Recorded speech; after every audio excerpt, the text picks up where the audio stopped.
Ok, já. Góðan daginn og velkomin hér á bæjarstjórnarfund númer 515 sem haldinn í fundasal bæjarstjórnar í stjórnsýsluhúsinu á Ísafirði. Í dag 16. maí 2023 og klukkan 17:01.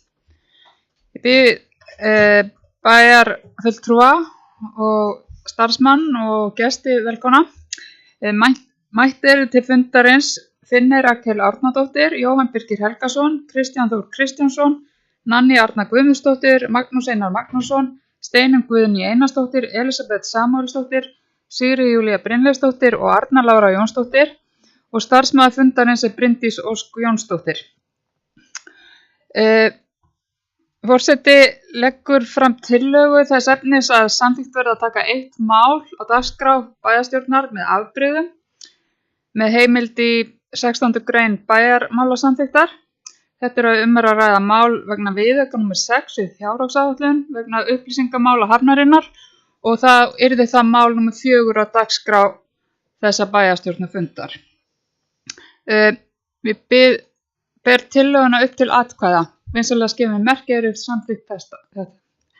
Og þetta samþykkt samhljóða. Og þá snúum við okkur að dagskrá fundarins. Fyrsta mál á dagskrá ársreikningur Ísafjarðarbæjar 2022. Bæjarstjóri leggur hér fram til fyrri umræðu ársreikningin. Ársreikningur Ísafjarðarbæjar, stofnana hans og fyrirtækja fyrir starfsárið 2022 og fyrir fundinum liggja drög að ársreikningi og minnisblað frá fjármálastjóra. Orðið laust þennan lið. Og Arna Lára, gjörðu svo vel.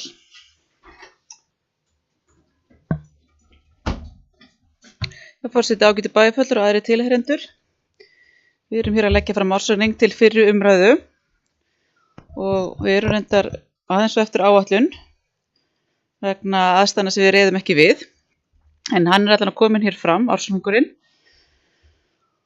Og ég ætla að fara hérna aðeins yfir aðstæður hans í nokkru máli.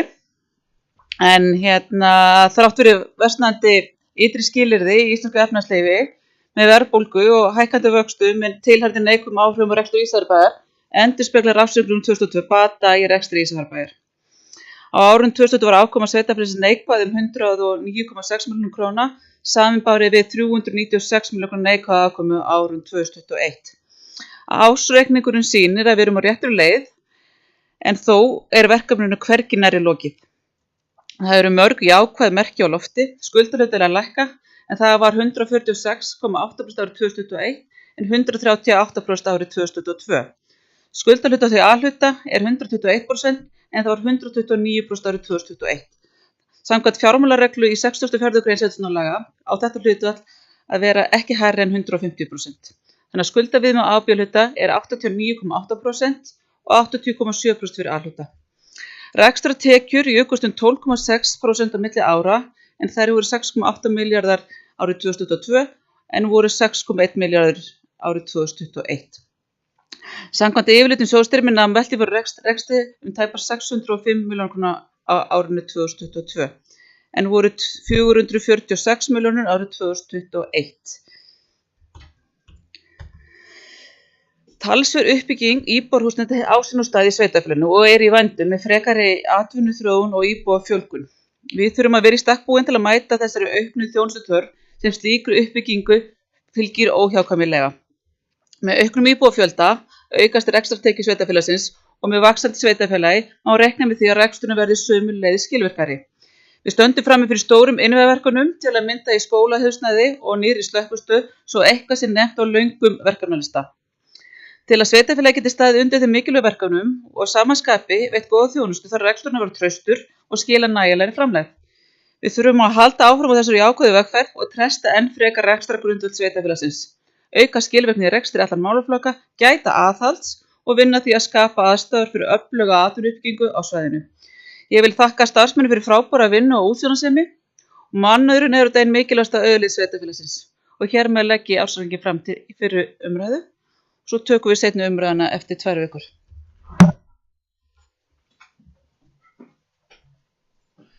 Takk fyrir þetta, Arna Lára. Eru fleiri sem vilja taka til máls undir þessum lið? Jóhann Birkir hefur beðið orðið.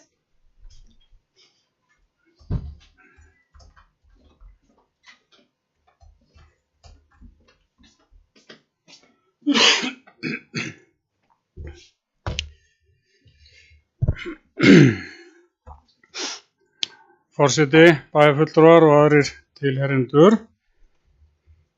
Gaman að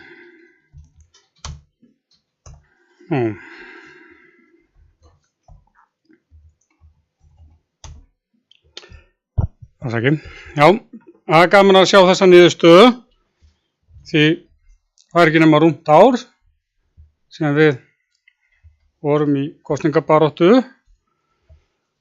og þá fekk maður upplýsingar að bærin væri bara hvínandi kúpunni. Ætti ekki bót fyrir borin á sér eins og var sagt í sal Edinborgarhússins.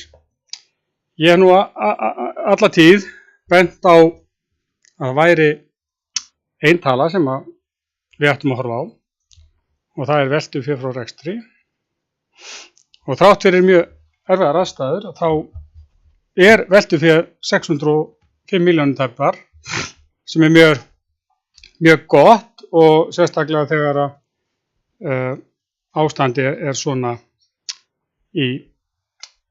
á lánamörkuðum og verðbólgan eins og hún er.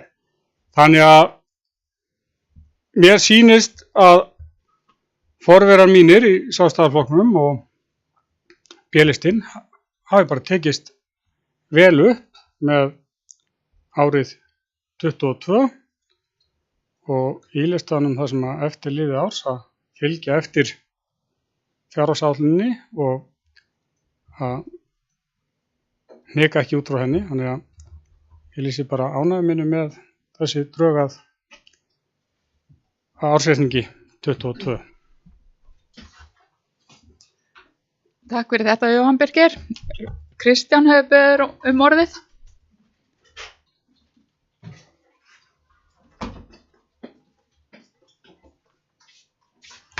Forseti, bæjarfulltrúar, aðrir tilheyrendur. Við erum hér í fyrri umræðu á ársreikningi Ísafjarðarbæjar árið 2022. Ársreikningurinn gefur bara ágætt fyrirheit og lítur svona þokkalega út. Kannski skrítið að allir fagni verulega en við erum náttúrulega ennþá að reka bæinn með tapi. En ekki jafn miklu og við bjuggumst við eftir mjög erfiða tíma undanfarin ár og held ég að það eru aðhaldsaðgerðir sem var farið í og svo hreinlega haldið áfram með reksturinn eftir það hafi skilað þeim árangri sem við erum að sjá núna. Það er jákvætt að sjá tekjur, það er að hækkun um 700 milljónir þó að það hafi ýmislega áhrif í þessum ársreikningi að það eru aðrar samstæður komnar inn sem ekki hafa verið áður. Útsvarar að hækkun um 9% eða um 200 milljónir sem er líka góð fyrirheit og Hafnarsjóður er að hækka tekjur sínar um 145 milljónir sem að sýnir okkur að við erum að komast út úr þessu COVID-tíma, það er að koma aftur skemmtiferðaskip og líf í bæinn. Þannig að það er margt mjög jákvætt í þessum ársreikningi. Þegar maður tala um ársreikning þá heldur maður náttúrulega áfram að tala bara um ákveðin rekstur og reksturinn okkar og fjárfestingaráætlanir og líka bara fjárhagsáætlanir næstu ára og næsta árs og þessa árs. Við erum að vera hálfnum með þetta ár þegar við erum að taka en ársreikning fyrir og við þurfum að halda áfram bara á sömu braut. Við gerðum ráð fyrir A-hlutar með 3% launahækkun sem að þýðir og við rættum það líka í desember þegar við fórum við það að við þurfum að vera með ákveðið aðhald í rekstrinum og ég geri bara ráð fyrir því að við séum að vinna að því saman að reyna að koma þessu yfir. Það skiptir okkur miklu máli að auka tekjur, lækka kostnað, koma A-hluta í plús og A- og B-hluta í ennþá meira plús til að geta aukið hér veltufé á rekstri því að það er miklu skemmtilega þó ég sé nú ekki búin að vera í þessu í 100 ára eins og margir aðrir að það er mun skemmtilegra að vera í þessu pólitíska dóti þegar það er til einhverjir peningar maður í þessu til þess að gera eitthvað skemmtilegt líka, ekki bara koma og tuða yfir skuldum og öðru slíku. Þannig að ég bara fagna því að við erum að ná að auka veltufé og ég mun fagna því áfram að við náum að vinna því og auka það til þess að geta komið okkar innviðum í ennþá betra stand. Við skuldum alveg ykkur innviði ef við ætlum að vera samkeppnishæf og við erum örugglega eitthvað starfa eftir í viðhaldi líka sem ekki veitir að koma. Svona vinna mun ekki takast nema með góðri samvinnu allra sem koma að verkefninu. Þess vegna tel ég bara mikilvægt að við höldum áfram góða starfi sem við höfum verið að vinna að undanfarið og reynum að koma þessu í okkar horf svo að þetta sé nú líka skemmtilegt. Takk.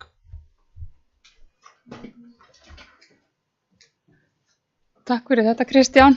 Eru fleiri sem vilja taka til máls undir þessum lið? Arna Lára, gjörðu svo vel. Já, forseti ágæti bæjarfulltrúar. Ég vil bara segja að það skiptir þetta máli að þó svo við séum að sjá fram á þennan bata, þá var þetta nú ekki auðvelt. Það þurfti margir að leggja á sig ýmislegt til þess að loka árinu svona, því við vorum, það er ekki bara fjármagnskostnaðurinn sem jókst svona verulega, heldur vorum við líka með óvænta kostnaði í vatnsveitunni og svona, þannig að við erum við eigum bara að vera ótrúlega ánægð með þetta og ég er svo ánægð með starfsfólki líka var hvernig útstjórnarsemin sem þau sýndu að reyna að ná þessu saman og bara gaman að segja fyrir því hvað allir voru bara með augun á boltanum og hvert við værum að fara og við ræddum það á fundinum áður en byrjaði og við gerðum það líka í markmiðssetningunum. Það eru næstu 2 ár eru mjög erfið og við þurfum einhvern veginn bara öll sem eitt að reyna að halda í okkur, að reyna að halda fjárfestingunum saman og svona til þess að byggja betur undir framtíðina og þetta krefst mikil aðhalds á okkur og þess vegna skiptir máli að hvað við höfum verið samstiga og vonandi verðum við það áfram að því það á eftir að skila okkur meiru og það sem við erum þetta í viðkvæmu ástandi, það má ekkert mikið út að bera hjá svona skuldsettu sveitarfélögu eins og við erum og við erum frekar að bera orð þegar kemur að fjármálum og þá var þetta ég sem átti það ef við ættum ekki bót fyrir borun okkur og það er alveg þannig. Við og ég eigum ekki mikið pening og í fyrra þá vorum við búin að þá vorum við síðustu 2 árin þá vorum við að skila 1,2 milljarðar í tap, þú veist, á 2019 og 2020 og 2021 og það er náttúrulega svakalegt og þessu varð að snúa við og hér sjáum við viðsnúningin. Þóttu við sem ekki komin á þann stað sem við viljum vera, þá erum við að sjá þennan bata og eins og ég vil bara leggja á það áherslu og hvað er gott, hvað við erum samstæði í þessu, við erum öll einhvern veginn markmiðin okkur á hreinu, þegar ef við erum ekki öll með sömu augun sama boltanum, þá getur þetta ferð alls konar og það skiptir líka máli að gangi vel í atvinnulífinu og við erum ofboðslega háð því að það gangi vel þar og það hefur gengið vel og það er þetta hægfara fjölgun íbúa og það skiptir líka máli. Þannig að ef við ætlum að vaxa til framtíðar þá verður íbúðum að fjölga og þeim fylgir náttúrulega auknar útvarpstekjur og þá getum við farið að gera meira. Og ég er nú búin að vera í þessu lengi og ég hef aldrei upplifað tíma þar sem við eigum pening. Þannig að ég er mjög spennt að fá að upplifa hann einhvern tíma og vonandi fæ ég að upplifa það.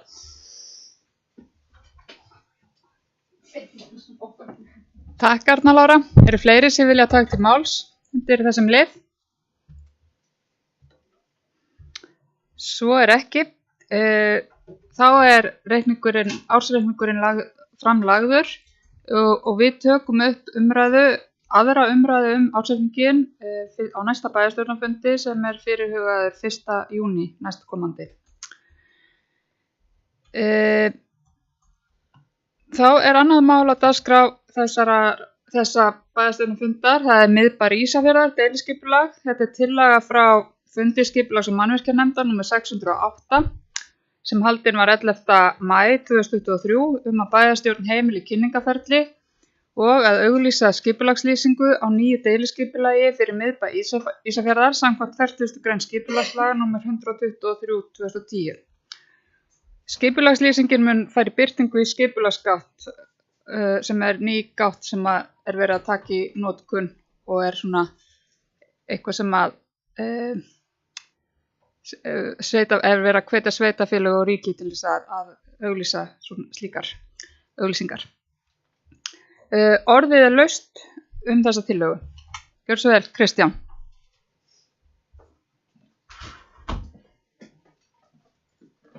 Forseti, bæjarfulltrúar, ég kom bara einnig til að fagna þessu. Ég er búinn að tuða svo mikið og búinn að ýta svo mikið á því að drífa þessi verkefni í gang, þannig að ég kom bara til að fagna því að þetta sé komið. Takk fyrir.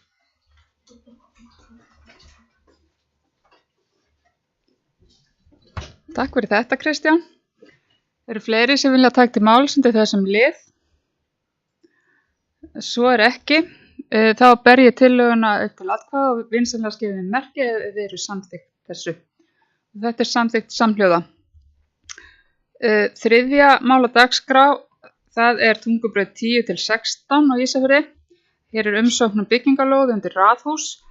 Tillagan er frá fundi skipulags- og mannvirkjanefndar númer 608 en fundurinn var haldinn 11. maí síðastliðinn og er að bæjarstjórn samþykki að úthluta Tvísteinum EHF lóðirnar á Tungubraut 10, 12, 14 og 16 á Ísafirði samkvæmt umsókn með þeim reglum sem í gildi eru og settar kunna að verða.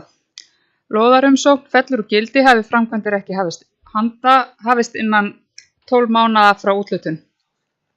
Orðið er laust þessa tillögu. Jóhann Birkir, gjörðu svo vel.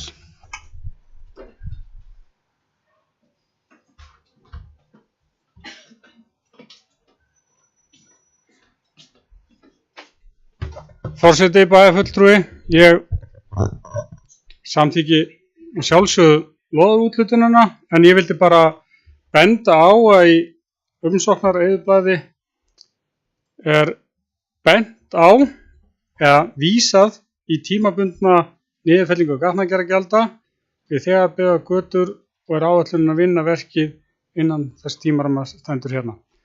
Þannig að þetta hefur svo sem ekkert komið fram að það sé verið að hvergi komið fram í bókunum að það sé verið að óska eftir lækkun á gatnagerðargjöldum eða niðurfellingu.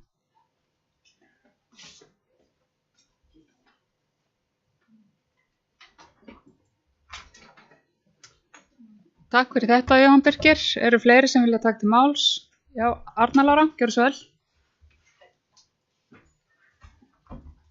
Forseti, ágætu bæjarfulltrúar, ef ég man rétt þá gildir þessi heimild út þetta ár, en við höfum nú talað það að framlengja ekki þetta ákvæði hér í Skutulsfirði, þegar það er ekki lengur þörf á því. En við höfum þetta verið að veita niðurfellingu á öðrum stöðum, þar sem hefur ekki verið jafn mikil gróska í byggingu atvinnu og íbúðarhúsnæðis. Svo vorum við nú eitthvað að velta fyrir okkur hvort við ættum að breyta nafninu á Tungubrautinni, þetta geti verið Kríubraut.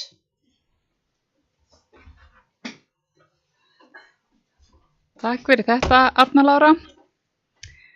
Eru fleiri sem vilja taka til máls undir þessum lið? Svo er ekki, þá ber ég tillöguna upp til atkvæða og vinsamlega skrifið merki ef þið eru samþykkt þessari úthlutun. Já, þetta er samþykkt samhljóða. Þá er að 4. mál á dagskrá, það er Port of Ísafjörður, bæklingur fyrir farþega skemmtiferðaskipa 2023. Þetta er tillaga frá fundi bæjarráðs nr. 1240 en fundurinn var haldinn 15. maí 2023 og er að bæjarstjórn samþykki viðauka 6 við fjárhagsáætlun Ísafjarðarbæjar en áhrif viðaukans eru krónur 0 vegna upplýsingamála hafnarinnar. Orðið er laust þessa tillögu.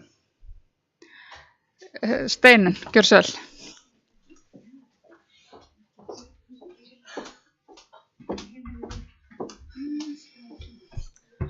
Bæjarfulltrúar og aðrir tilheyrendur, forseti.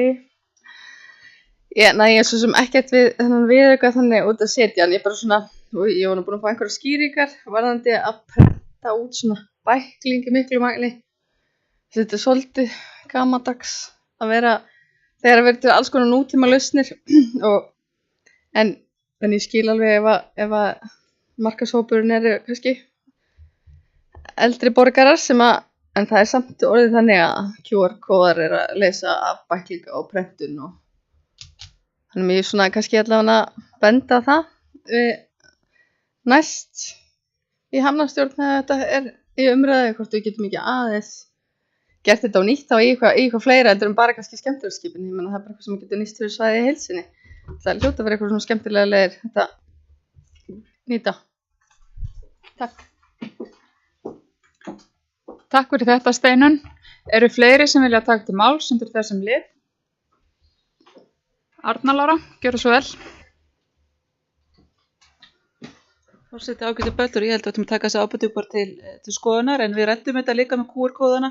Markhópurinn var að mati starfsmannin ekki alveg komin þangað og þeim þykir líka gott starfsmönnunum í húsinu að vera með bæklingin til þess að sýna að því það er kort í bæklingunum að geta opnað og bent á, þannig að það var svona mat starfsmanna að við værum ekki alveg komin í QR-kóðan en það væri þá frekar að vera með á vefsíðunni að maður geti klikkað á og bæklingurinn komin, að því að bæklingurinn er bara að mín skapi bara mjög góður og ætti að nýta stimt fleirum og væri bara gagnlegur líka bara fyrir aðra farðum en ekki bara skipafarþega. Takk fyrir þetta, Arna Lára. Eru fleiri sem vilja taka til máls undir 4. lið? Svo er ekki, þá ber ég tillöguna samþykki á viðauka 6 undir bæjarstjórn vinsamlega skefið með merki. Þetta er samþykkt samhljóða. Þá erum við komin að fundargerðum. Fyrsta fundargerðin sem er hér lögð fram, það er fundargerð fundar bæjarráðs númer 1239. Fundurinn var haldinn 2. maí 2023 og er fundargerðin í 20 liðum. Orðið er laust þessa fundargerð. Og það er enginn sem vill kveða þessu ljós, þannig að þessi fundargerð er þá framlögð. Næst er það fundargerð hafnarstjórnar númer 241. Hún er lögð hérna fram til kynningar. Þetta er fundur sem var haldinn 10. maí 2023 og er fundargerðin í 10 liðum. Orðið er laust þessa fundargerð. Og það er enginn sem hefur beðið orðið, þá er hún framlögð. 7. mál á dagskrá, það er skipulags- og mannvirkjanefnd. Þetta er lögð fram til kynningar fundargerð númer 608. En fundurinn var haldinn 11. maí 2023 og er fundargerðin í 9 liðum. Orðið er laust þessa fundargerð. Jóhann Birgir, gjörðu svo vel.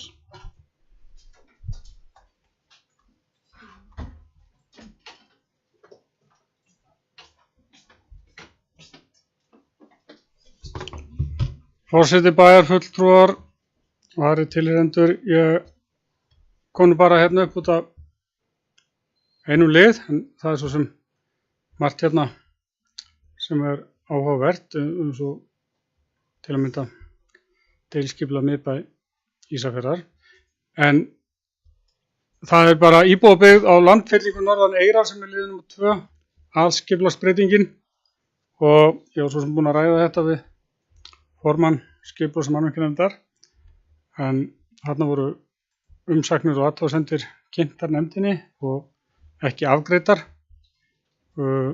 Minni á það að það var lengdur auglýsingatími á aðskipulagsbreytingunni, þannig að ferlið er orðið ansi langt og ég bara hvet alla til þess að hraða þessu, þannig að við fáum þetta inn á næsta bæjarstjórnarfund eftir hálfan mánuð, þannig að við getum tekið þetta fyrir og staðfest.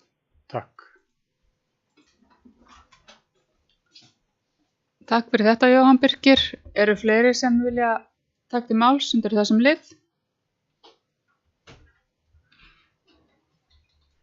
Svo er ekki, þá er þessi fundargerð framlögð.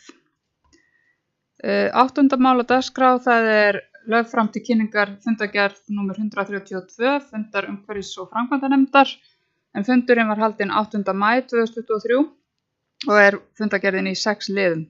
Orðið er laust þessa fundargerð. Nanni, Arna, gjörðu svo vel. Já, ég held að.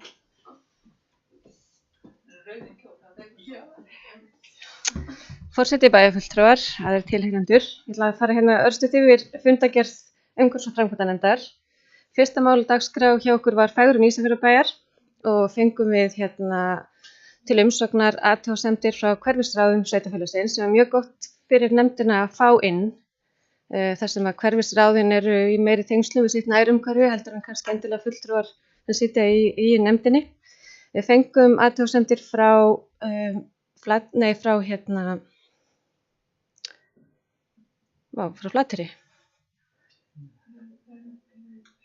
Önundarfirði og Efribæ Eyrar. Og fyrst ég þá vil ég hvetja hin hverfisráðin til þess að vera virk líka því þetta skiptir gríðarlega miklu máli að við fáum þessar athugasemdir úr nærumhverfinu til þess að geta rætt þau mál sem maður þarf að fara í. Við fengum mjög góða gesti undir þessum lið, Sighvatur garðyrkjufulltrúi og Kristján Andri komu og ræddu við okkur framkvæmdir sumarsins og í beinu framhaldi af því þá langaði mig að segja hversu gríðarlega ánægja ég með garðyrkjufulltrúan okkar, hann Sighvat sem algjörlega með puttan á púlsinum. Við erum ótrúlega heppin að hann ferðast víða og býr náttúrulega í öðrum byggðakjarna heldur en akkurat á Ísafirði, þannig að hann með yfirsýn yfir marga hluti og vinnur verk sitt bara vel. Ég veit að allir starfsmenn Ísafjarðarbæjar gera það, en mér langar bara sérstaklega að taka fram hvað ég ánægð með Sighvat. Og það skiptir íbúa náttúrulega gríðarlega miklu máli að umhverfið sé snyrtilegt og fallegt. Þó þetta sé ekki stóru málin, þetta ekki rifrildin uppfyllingu á Eyrinni, þetta ekki hafnarframkvæmdir, þetta ekki þessi gríðarlega stóru mál, en þetta mál sem skipta íbúa gríðarlega miklu máli. Sighvatur stakk upp á því að hann fengi leyfi til þess að grisja í Jónsgarði, því að Jónsgarður eru frekar myrkur vegna hárra grenitrjáa. Hann þarf að sækja heimild frá nefndinni til þess að fella tré sem eru hærri en 6 metrar, þannig að við veittum honum góðfúslega leyfi til þess að fara í grisjun, til þess að fá meiri birtu og gleði inn í Jónsgarð. Og svo ræddum við það líka, það voru athugasemdir sem komu frá íbúum hér á Eyrinni að auglýsingaskilti sem björgunarfélagið með hér á Landsbankaplaninu, að því þið fundin annar staður. Þeir eru með leigusamning sem ég veit ekki hvað langur, en það færi betur að hafa þetta auglýsingaskilti annar staðar. Annað sem við ræddum var grenndarstöðvar í Ísafjarðarbæ sem við þurfum að koma upp. Nefndin lagði áherslu á að það kæmi grenndarstöðvar í alla byggðakjarna, þannig að markmiðið að setja eina á Þingeyri, eina á Flateyri, eina á Suðureyri, eina í Hnífsdal, 2 á Ísafirði, því að Ísafjörður hefur náttúrulega funa líka. Og í þessum grenndarstöðvum þá tökum við á móti gleri, áli og textíl, af því að Rauði krossinn hefur ekki séð sér fært að taka á móti textíl síðan held ég í janúar eða febrúar. Og við þurfum að safna textíl sér, þannig að við erum með þessa grenndagáma undir það. Vonandi verða þessi gámar komnir upp bara fljótlega í byrjun sumars og þeir eru mjög smekklegir og fallegir. Taka fram. Það er leiðilegt að við sem ekki með mynd undir. Þú veist með mynd? Þetta eru mjög fallegar einingar og þær eru steyptar einingar en þær eru færanlegar, þannig að ef við setjum það niður það sem er svo kannski ykkur óánægja með að hafa eða erfitt aðgengi, þá er ekkert mála að færa þær. Síðasta máli sem ég vildi minnast á við ykkur hið umdeilda mál Grenjavinnsla. Og takk fyrir bæjarstjóri, þetta mjög smekklegt og fallegt. En við tókum fyrir samning vegna Grenjavinnslu og það sem ég vildi árétta að 2 nefndarmenn viku að fundi við afgreiðslu þessa máls og þrátt fyrir umræður í sveitarfélaginu að þeim hafi verið vísað á dyr vegna þess að það væri ekki gott að hafa á inni, þá það að þeir óskuðu sjálfur eftir því bentu sjálfur á að þeir væru vanhæfir til þess að taka ákvörðun þessi mál og þeir vildu ekki sitja inn undir þessum lið og við virðum það sjálfsögðu og þeir eru vanhæfir. En annars ég hér ef það eru að vakna fleiri spurningar. Takk fyrir þetta, Nanný. Steinunn hefur beðið orðið.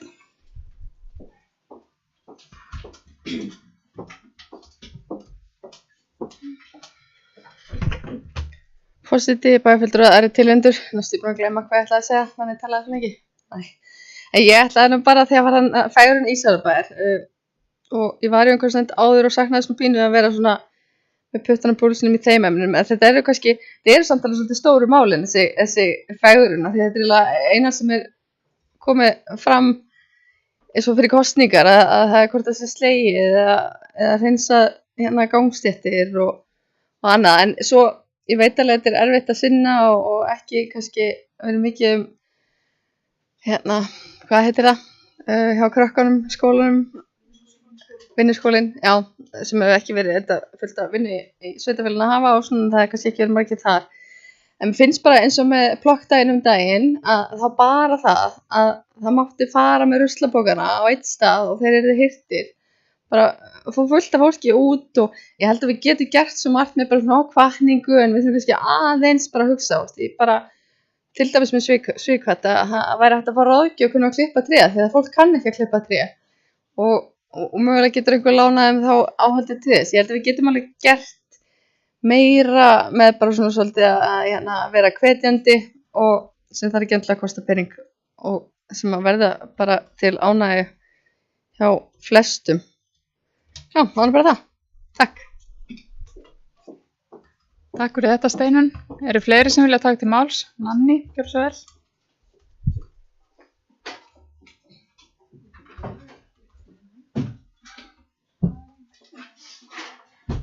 Forseti bæði fulltrúar og takk fyrir þessa brýningu Steinunn og þetta er alveg rétt að við getum gert svo ótrúlega mikið með sameiginlegu átaki að við íbúarnir tökum höndum saman og fægurum umhverfi kringum okkur.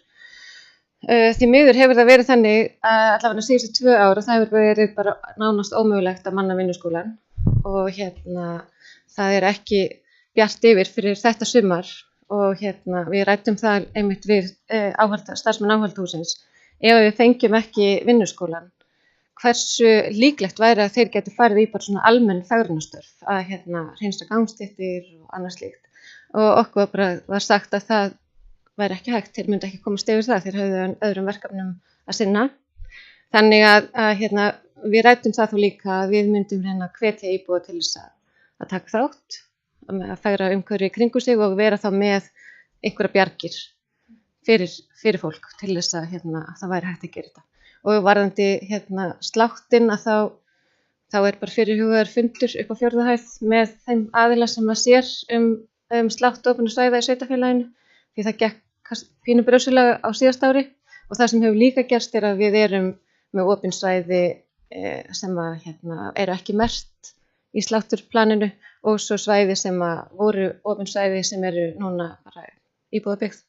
Þannig að slátturplanið er kannski ekki alveg rétt en við tökum það upp í haust þegar samningur rennur út. Takk. Takk fyrir þetta, Anni Arna. Kristján hefur beðið orðið. Forseti bæði fulltrúar, mér minnir að hafi alltaf verið þetta eiratíð eitthvað svona taktu til vika og eitthvað frítt að það er funnið að jafnvel frítt bara á laugardögum einhvern veginn. Finnst einhvern veginn eins og við höfum klúraði með því að allt í einu fór fólk að tína upp sófa og frystiskápa og allt úr geymslinu sinni í fegrun í nágrenninu sinu og þetta endaði í einhverjum mörg tugum tonna akkurat þennan fegrunar dag sem áttum að vera að taka til í kringum okkur og gera eitthvað fallegt. En ég held að þetta sé samt alveg sniðugt að reyna að vera með eitthvað svona fegrunar dag og eitthvað. Ég mæli mig keppni. Það er allir til í keppni. Keppni milli gatna, keppni milli byggðakjarna eða eitthvað. Þá fer fólk í þetta. Takk.